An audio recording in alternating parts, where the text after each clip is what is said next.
Hi guys, today we're going to be reacting to anti-white TikToks. Get it? I'm Alphaba, the Wicked Witch of the West. She's green. We're talking about skin color. Right. Let's talk about it. Yeah, you better. Yeah, you better. Guys, before we get into today's video, please like and subscribe. Do you guys know what is harder than being green?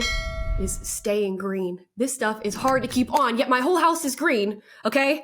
And if you see my crusty, musty, ungreen hands popping up at the bottom of the screen here, no, you don't. Today we're gonna be reacting to anti-white TikToks, which we are not in short supply of. We're gonna get straight into it. This first one says she has a question for white people. Hey, white people, can you explain something to me?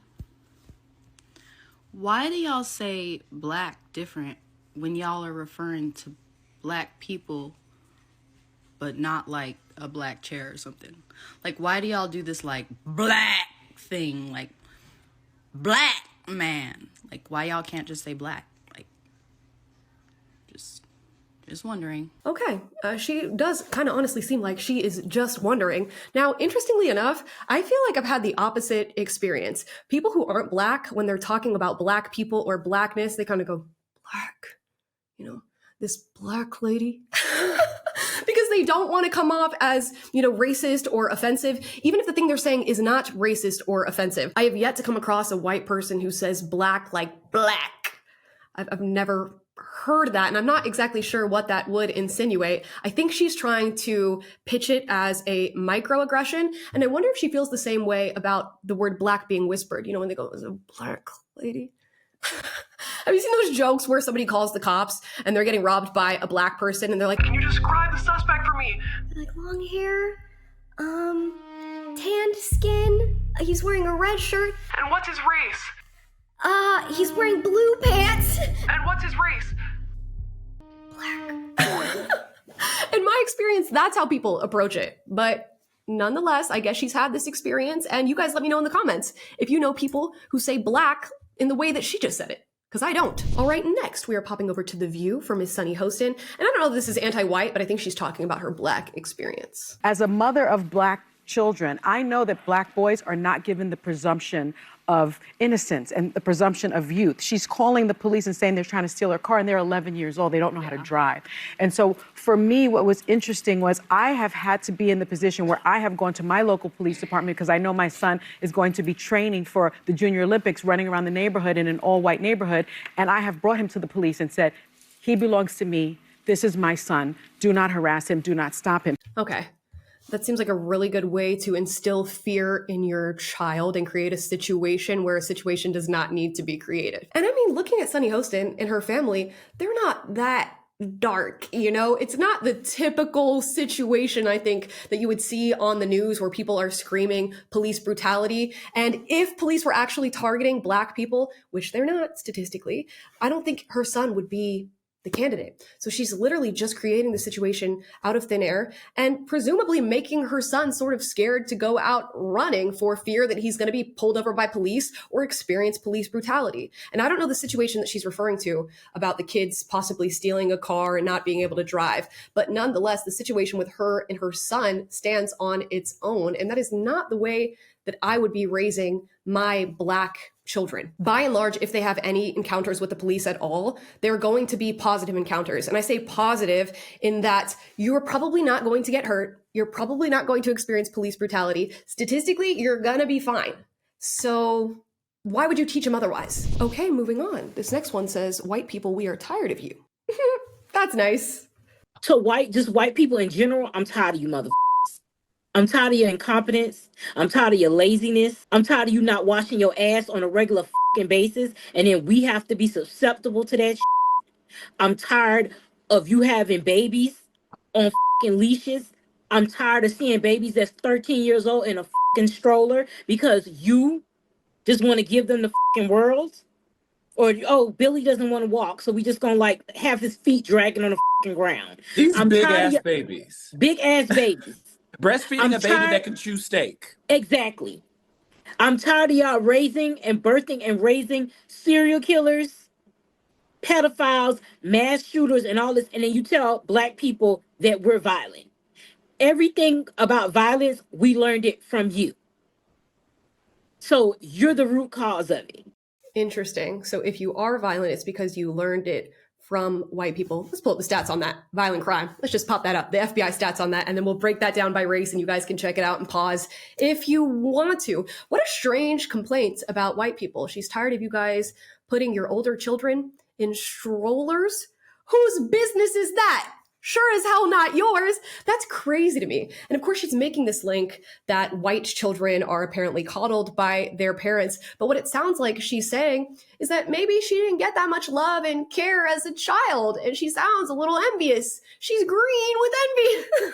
Now, I don't think that loving your child means like putting them in a stroller when they're like, 13 years old, as she uses in this example. But why are you so mad about that? Why are you so triggered? How were you treated as a child that now you're looking at white children who are treated in this way and feeling animosity towards them? And then she's calling white people incompetent, but then also saying that they've learned all the violence and, what they know from white people, which is just fascinating. If Black people learned to be violent from white people and you're claiming to hate white people, why don't y'all just stop? Why don't you just unlearn the lesson? Because I'm looking at the stats and the stats aren't adding up for your conclusion. But nonetheless, let's move on. This lady decided to go on a racist tirade against white people on the subway. Come and make me shut up. Oh, y'all white mother. Yeah, because y'all talking because he's a white mother.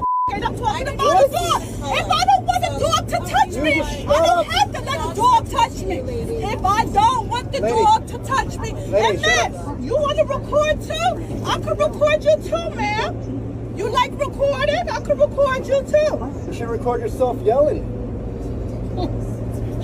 You like to record? I can record too. You want to record? Who the is y'all? I pay my MTA thing. I don't want no dog on me. I don't have to have a dog on me. You want to record? Huh? Miss Vanilla, you want to record? Come. Miss Vanilla. Now that's a new one. Now, I don't know. This does seem like a sort of average day for New Yorkers on the subway, if this is even New York. It's so wild to just make it a race thing immediately. I'm really not understanding where the racial element of this is coming from. And you know what? I've seen a lot of people recently talking about this idea of Black fatigue. Like the people in particular, the Black people in particular.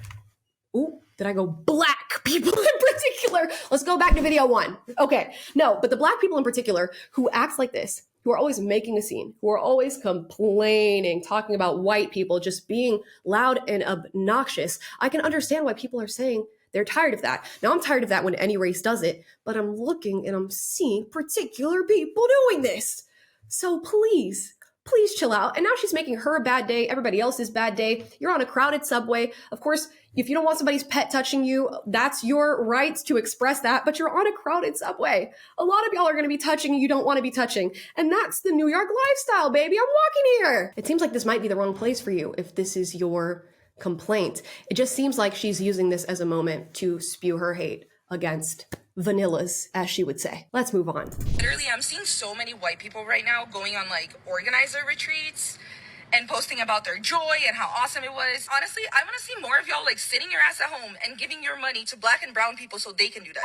Now, this is interesting because I am a former leftist myself. Let's go to camera 1 to talk about this. I used to go to many an organizer retreat, and that's where they bring people who want to organize, who want to be activists, who want to make moves in the political scene and in political movements, and they train you on different things, history. They train you on how to organize with people. They train you on what conversations to have with different types of people. They train you on building a team. I mean, there's a multitude of things, and there can be organizer retreats for all different types of ventures, all different types of movements. I went on like a slavery history retreat. I've been to student organizer retreats. I've been all over the place. And funnily enough, she's mentioning white organizers who are trying to be white allies to the Black community going to these organizer retreats. And she's saying that is not enough. It's not enough for you to be anti-racist. It's not enough for you to go to a training on being anti-racist. It's not enough for you to dedicate your career to organizing on these political fronts. You need to stay your ass at home and pay for Black and brown people to do that. It's never enough. She is essentially asking white organizers to bootlick. And if wokeism or leftist ideology is part of your framework, this is sort of the natural conclusion of it. If you believe that white people are your oppressors and the white people living today are contributing to that oppression, then the natural answer is for them to give you money and funds and to help you go to these organizer retreats to do things for your movement. Never mind the fact that they're already organizing as white people. That's not enough. Step aside and let the Black people do it. But when the Black people step up and do it, they will tell you to stop looking to Black people for answers. They will say, you rely on Black women and Black men for everything. We can't carry every movement. We can't carry all these votes. So which is it? Should they pay for you guys to step up, or is stepping up too much to ask of you? Let me know. And lastly, we have one more video. Here's a face we've seen before. It's Don Lemon. Men who look like you, men who vote like you, and men who sound like you. White men, something is broken. Something is cracked deep inside when so many of you believe the answer to fear, to loss, to change is violence. Are you listening to me? I hope I'm saying it loud enough for the people in the back. I don't even need to respond to this at length. Don Lemon, what's this? And what's this? And what's this? That's your man. Okay, so something you're saying here is not true, at least not to you. Activist in the streets, colonizer in your the prosecution rests. Well, guys, that has been Anti-White TikToks. I hope you had fun. I did. The subject matter is not fun, but you know what? We can turn things around. Just a little bit of magic, witchcraft, something like that. And we can learn to live in a world like this. Guys, if you like this video, like, subscribe, click the notification bell to be notified every single time I post a video for you guys, which is every day. And I will see you guys tomorrow. If you disagree with anything said in this video, I don't know, drop it in the comments down below. Bye, guys. Happy Halloween. Yeah, you better. Yeah, you better.